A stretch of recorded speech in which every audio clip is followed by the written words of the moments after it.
and a hearty welcome back to the next chapter of Madmen Cross the Water, the adventures of the Sons of Town Hall, chats from sea to soil, from saloon to stage. I am, of course, Elias B. Worthington, your host through it all, the ups and the downs, the triumphs and the tears. Madmen cross the water to get from A to B. Madmen cross the water, just you wait and see. For me, this has been an utter joy telling you these tales, and I pray that you are getting at least a small measure of the pleasure in listening as I receive in researching and reporting.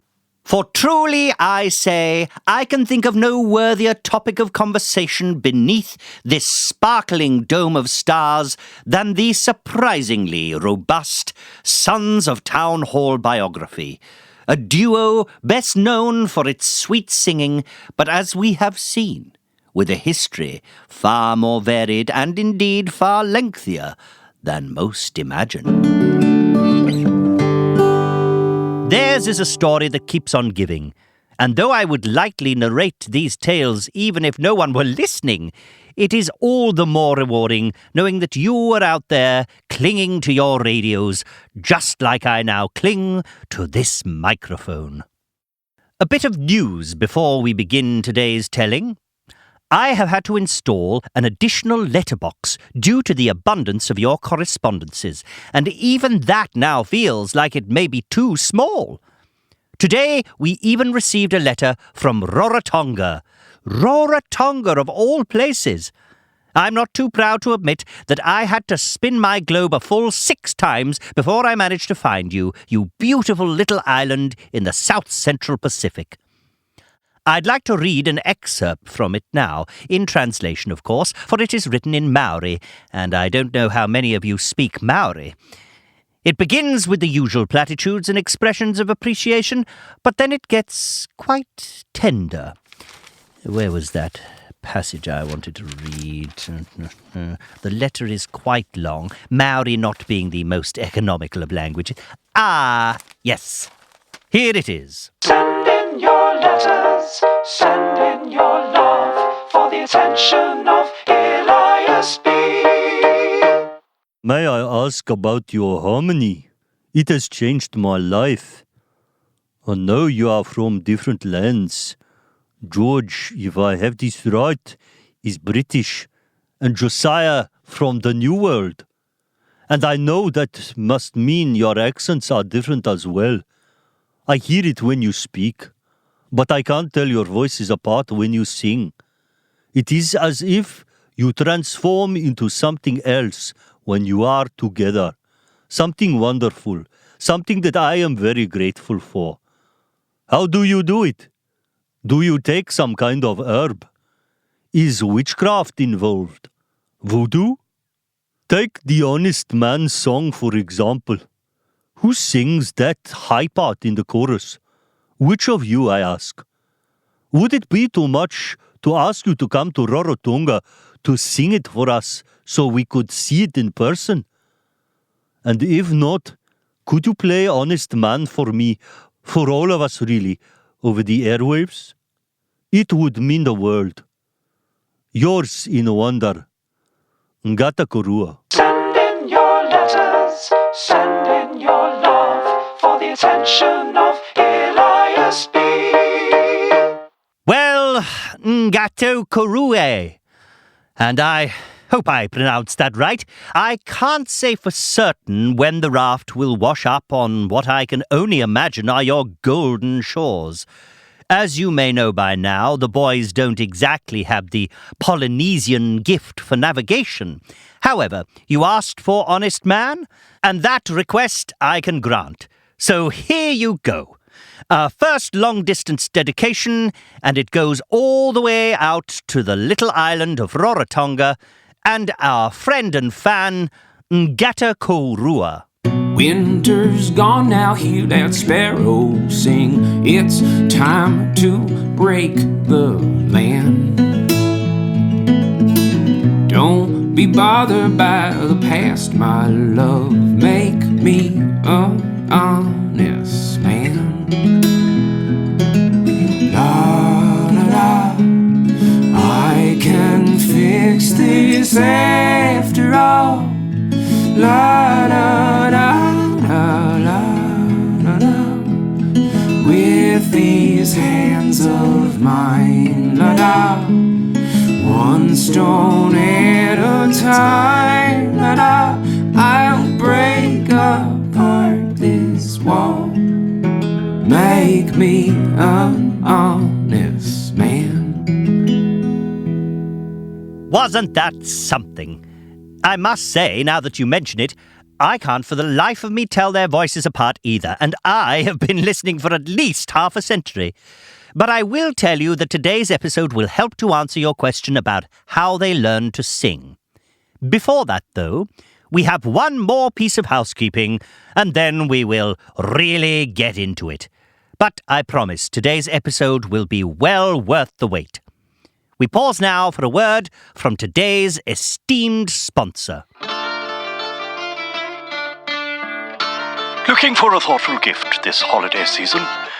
From now until Christmas, get the complete box set of greatest hits from all the ancients.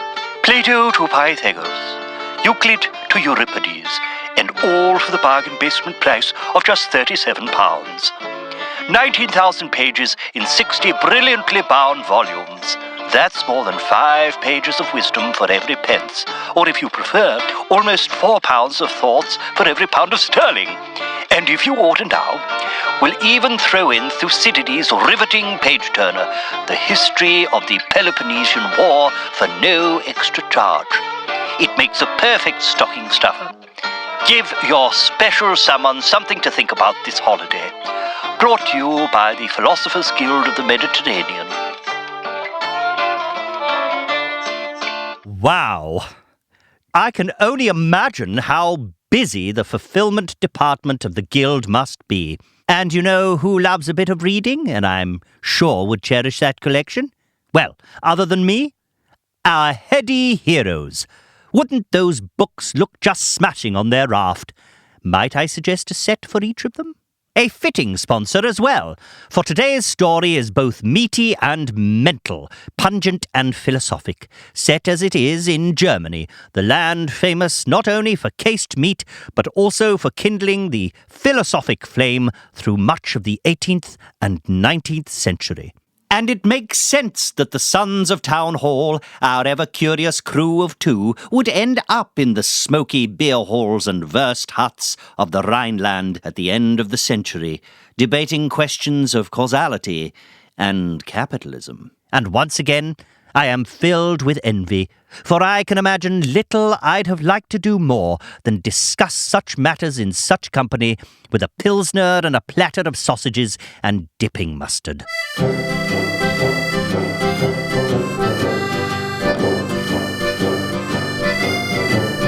Like many a traveller roaming around Bavaria in those days, the lads had heard much talk of the growing and gleaming city of Düsseldorf. Nestled on the banks of the mighty Rhine, it was an obvious destination. Josiah and George floated right up to the old city docks after leaving Paris, tied off, and surprisingly quickly had an alt beer in each of their hands and a smile on each of their faces. It seemed to be cold nearly all the time in those days, as some of you no doubt recall. And so the boys sewed an extra lining into their coats and traded their hats for fur caps, whilst walking the soot-stained streets of the rising industrial capital. Many will remember that George was the son of a butcher. Indeed, it was hogs and heifers all the way down the male line of his family. Many will also remember how much Josiah loves his chorizo. And so it was not philosophy initially that led the boys to downtown Düsseldorf, but fillets. Not Schopenhauer, but schnitzel. There's only so long a man can deny his destiny, and once again we were short on work. I had a trade I knew I was good at. It was in my blood, in my bones. We needed work, and if you need a job in sausage, There's nowhere better to go than the meat capital of Europe, Düsseldorf. Butchering was all George talked about. There was no turning him back once he got going. Super irritating. George was always trying to explain to me how to carve up an animal, constantly boasting about his skill set. He'd pick up a stick, he'd pretend it was a carving knife, he'd start demonstrating how to hold it. If we ever got a steak, which was not very often, he'd act like he was some kind of expert, telling me how old the cow likely was when it had been killed and what it had been fed during its lifetime, like he tasted something that I didn't. Really irritating. So that was the idea. That's why they went to Germany in the first place, why they made the trip all the way up and over from France. Not the easiest of journeys by water, mind you. I have tried it. It was awful. A lot of portage. But once they got there, the goal would be to find work in the industry. You know, of all their struggles in those early years, and there were many struggles, the biggest was always finding jobs both could do. Butchering seemed a good solution. With my training and lineage, I knew I could carry us both in a meat processing environment. I could be the handsome face of the operation, working up front with the customers, charming the ladies of the city, and peddling our fleshy wares. I was against the idea from the start, but he talked about it so much. Eventually, I just gave in. They got lucky. Just upon docking their raft, a big barrel of a man named Max Schlosser was unloading a ship beside them on the dock. They overheard him talking about the butcher shop he had recently opened. He was going on about his speciality. Claimed his was the best Blutwurst in all of Germany. Quite a claim. Well, if there's one thing our George knew, it was Blutwurst, though he didn't call it that. And so they got to talking. Hog saucing, preservation, grinding and carving methods. It should go without saying, though I'll say it anyway, the boys were hired on the spot. At 8 a.m. sharp, the new hires walked through the front door of the cleanest and most beautiful butcher shop either had ever seen. A large copper till sat gleaming atop the polished oaken countertop. The glass fronting the cases was freshly washed and streak-free. The white-tiled walls were spotless. Every imaginable variety of sausage hung from ceiling hooks, and the cuts of meat on display were perfectly arranged and an appetizingly bright red. Despite all that meat, the shop somehow had the scent of peaches and cloves. It was a place you'd want to linger, have a conversation, sample a slice of ham. A place where if a morsel fell on the floor, you wouldn't hesitate before bending over to snatch it up and gobble it down. Schlosser heard the jingle of the front doorbells and came around the counter himself when he saw the boys step inside.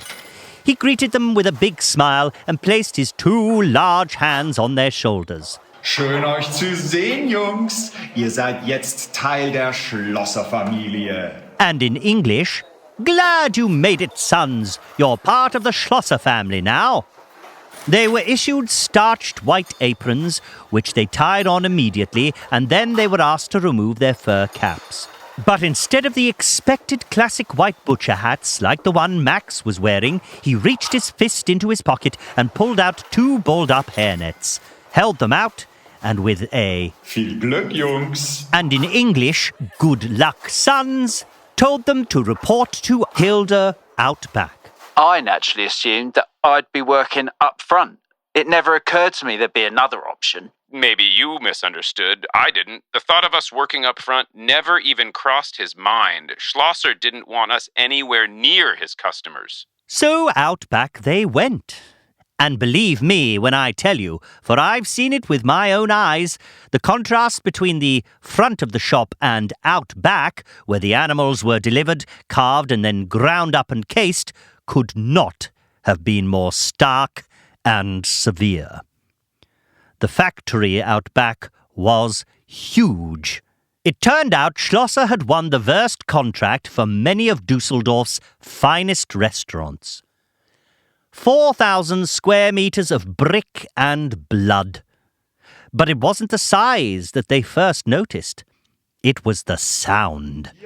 a truly terrifying attack on the ears. Relentless chopping, like the slam of the guillotine, continual cracking of rib and bone, and the sounds came at unpredictable intervals, causing Josiah and even George to flinch when they heard it. Then there was the constant sawing and grinding. It sounded like a medieval blacksmith shop or some sort of barbaric dental establishment. All the workers appeared on edge, nerves frayed, deep circles beneath their eyes, pale, almost yellow skin. And the smell was sickening. A horrendous combination of rot and hide. Dirt, death, sweat, and for some reason, urine. excrement. The air was thick with it. It was almost impossible to breathe without gagging. Even George had to tuck his nose inside his apron. He looked particularly green, which was surprising to me considering his training. We both had to work really hard just to stop ourselves vomiting. Unlike the front shop, here nothing was white. Nothing shined. Nothing seemed clean. Flies were everywhere.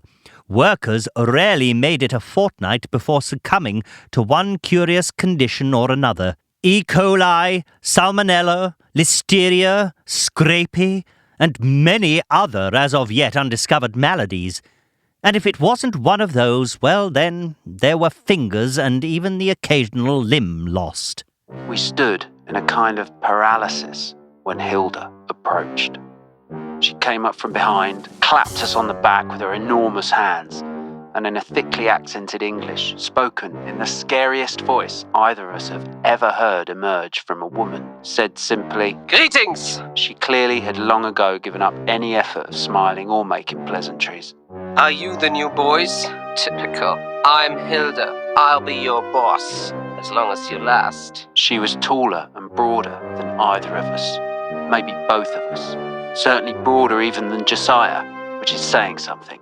She looked down at us, down beyond her wide nose and the hairy mole beside it.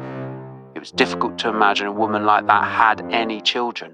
It was difficult to imagine a woman like that was ever a child herself. The look in her cold eyes said it all. These pathetic excuses for men standing in front of me do not have what it takes, so I will waste little of my precious time. She dismissively showed us to our stations. This is where you clock in and out. Here's where we chop, there's the grinders, there's the packing station.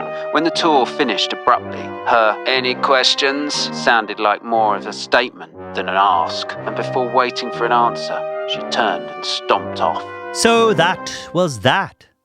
George's dream job, his destiny. To say he was disappointed was an understatement. Now we have seen how our undaunted duo managed to maintain their esprit and humour through many a trial.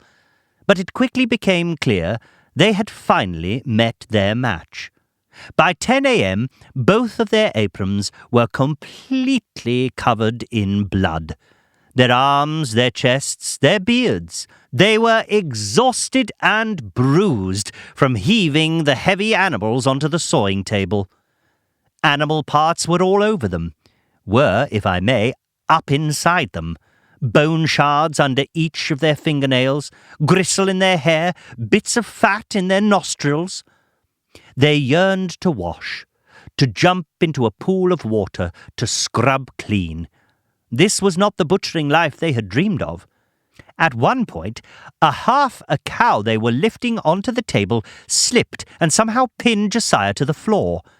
George couldn't get it off him. Disgracefully, he had to yell for Hilda to help. She lifted the huge slab off Josiah like it was a little kitten. It just wasn't what I expected, not what I remembered, not in the least. Not on this scale. I regretted it immediately. That's a mild way of putting it. Well, how would you put it? Well, you got sick. You couldn't stomach it. You gagged upon entry, and after that cow fell on us, you threw up. I didn't throw up. George, you threw up at least 3 times. I couldn't believe it. With all your training. I thought we'd be up front, in the shop. All that talk, for all those years, all your training. I couldn't believe it. It wasn't that bad. I don't see how it could have been any worse. You passed out cold around 11 in the morning. We're hauling out a few buckets of guts, and I noticed you looking pale, really pale. Pale even for you. We were talking one moment, and then the next, all I saw was the wall behind where you had been.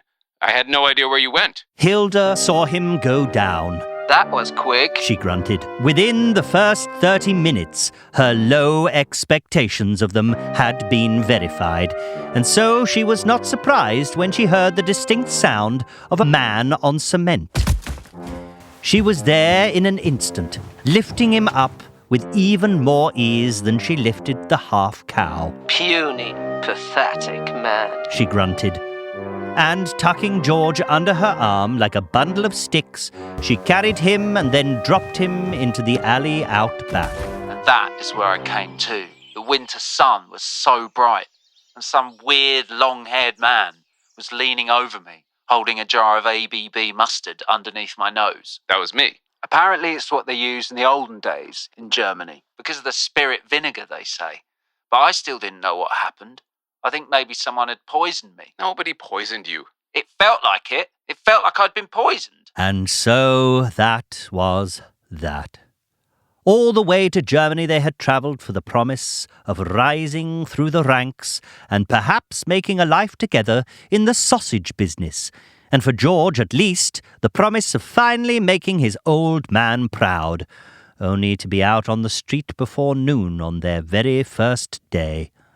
Ah, well, the best laid plans, as the bard put it. Well, Düsseldorf, we soon learned, is nothing if not consoling. And the Germans, if they know anything, know how to drink away sorrows.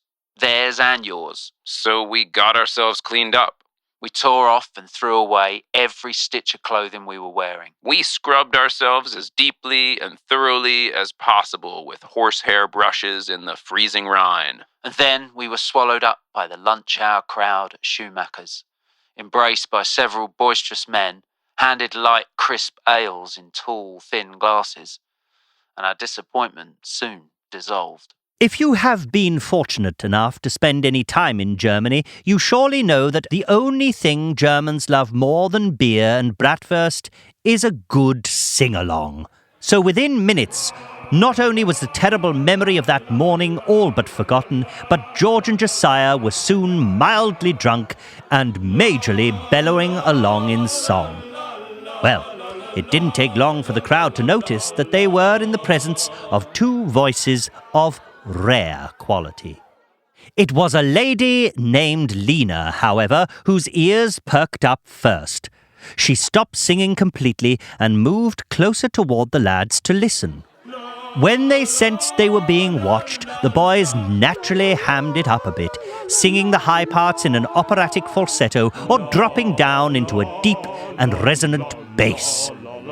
And when the song ended, glasses raised and drained, Lena called out, in a register far more common among ladies than was Hilda's, "This voice can sing!" And then the whole lunch crowd burst into applause and a chorus of Ja-Wolls. Exhilarated by the camaraderie and the alt beer, and relieved to turn their day around so completely, Josiah called out that they'd like to sing a new one for the room, and by all means, if folks caught on, that they should please join in.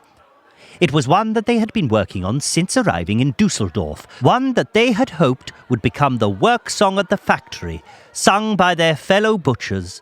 But alas, life doesn't always follow art. From blood and bone is the sausage we make, a burst of joy in every taste, a blend of spice and love, of course, made just for you in Düsseldorf. La, la.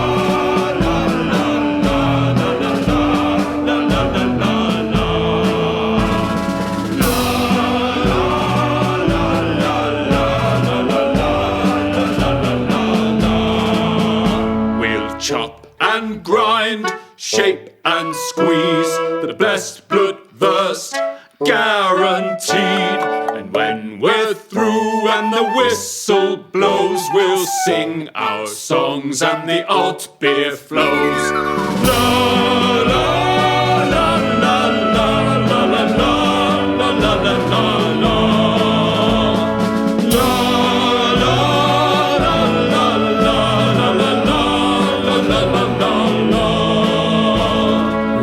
We Beyond our songs and our cased ground meat is to share my nights with a sweet Fraulein.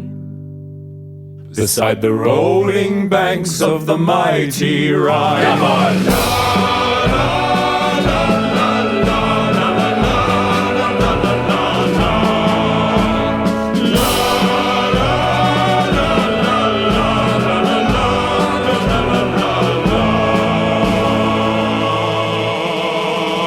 Well, the crowd didn't know what hit them.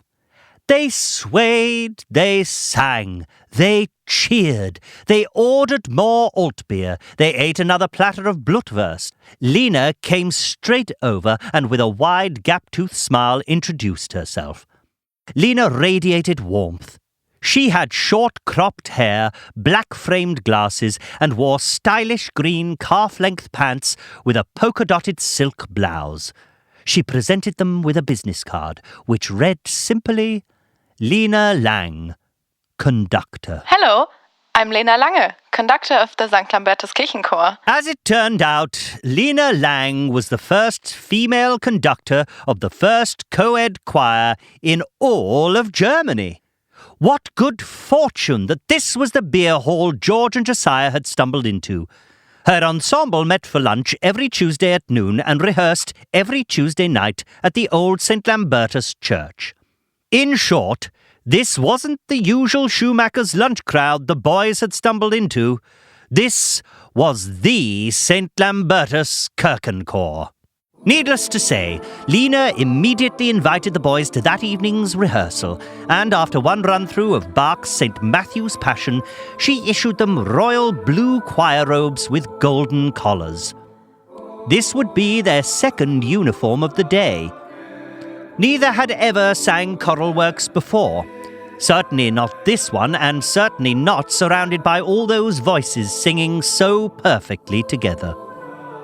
Lena's hands danced in the air with mesmerizing grace, controlling every lift and fall, every breath strengthening the sound in rousing crescendos, and then, with her curved hands curling gently across her chest, she delicately softened every voice to the most tender of whispers.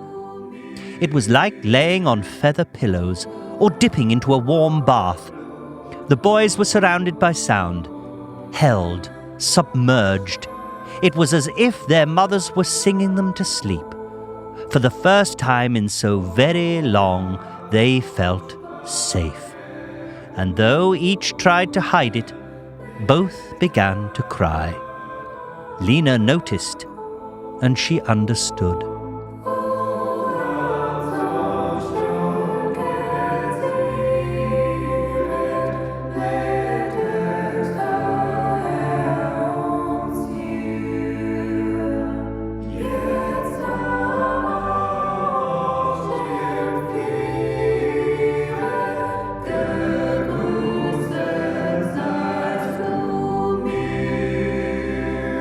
Those choir robes proved far more lasting than did their blood-splattered aprons. And Lena proved to be far more than just a leader in song. She became a kind of mentor. And what's more, she became a friend, their first true female friend. She invited them to stay in her guest room. She found them day jobs, where she worked at the ABB Mustard Company, the very same mustard that was used to revive George after he went down. She schooled them on the German philosophers. In fact, she had on her shelves the entire 60-volume Philosophers Guild collection of classics. She also had shelves full of the Eastern mystical thinkers. And so she taught them the art of meditation, and additionally she introduced them to the long tradition of German naturism. She also taught them how to read music, something they didn't before know, and she taught them the science of harmony. More to the point, perhaps her greatest contribution to us as singers was that she taught us how to listen while we were singing. She taught us how to blend. Lena really taught us how to sing. And for that, we will be forever grateful. Harmony is a metaphor for life. You first must realize that you are mortal, that you are fragile, that alone you are very little. Then you learn that the greatest gift we were given as humans is the capacity to love, to give ourselves to another and in return to receive. Through love, we become infinitely bigger than ourselves. We multiply, we transcend, we become creators, we become in a way immortal. Harmony is love through sound. It breaks the limits of the self, and together we merge with the divine. We ascend into the heavens. This was an intense period of growth for George and Josiah, and maybe it is best we leave them there, smoking a hookah pipe in Lena Lange's Düsseldorf flat, sipping tea and singing by candlelight.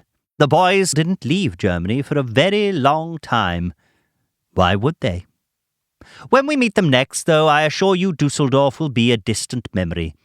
But remember, when you next listen to the lads, which I certainly hope will be soon, either on one of their golden recordings or, if you should be so lucky, at one of their concerts, if you find yourself wondering, like our good friend Ngata Karua, at how two men of such different origins and with such different accents can sing in such perfect harmony, in such sterling unisons, with such a golden blend, well, the answer dates back to this very time where, along the banks of the mighty Rhine, under the tutelage of Lena Lange, after an unfortunate foray into the butchering business, the sons of Town Hall truly became a duo. Until we talk again, I have been and will continue to be Elias B. Worthington.